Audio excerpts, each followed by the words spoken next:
Bună ziua și bine ați venit pe canalul meu. Astăzi vom face o citire despre ce simte persoana iubită în momentul de față, ce este în sufletul ei.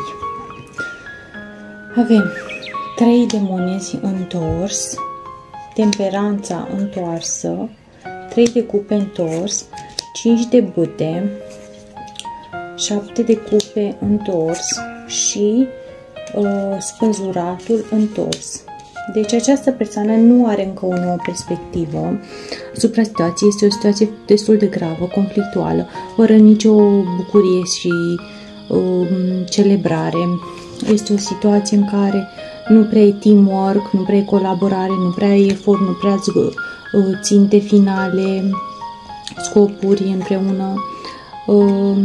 Pacea, tranquilitatea, balanța, răbdarea, armonia, echilibrul sunt întoarse, din nou întoarse pentru această persoană, ne pare rău pentru ea. Avem cineva va dezvălui tot ceea ce a ținut înăuntru.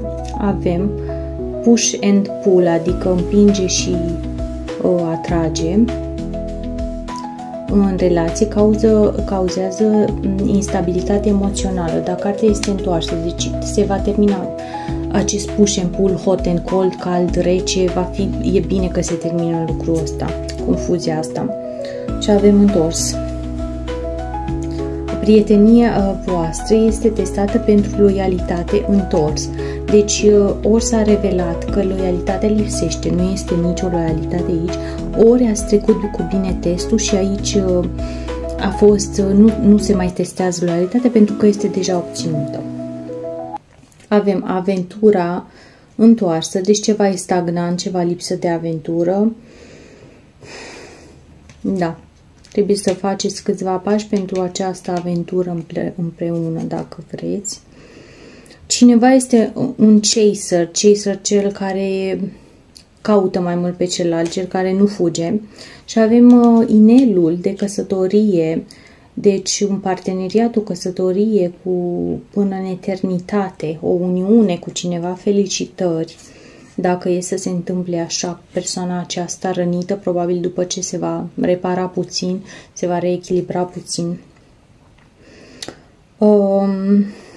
Conectează-te la divin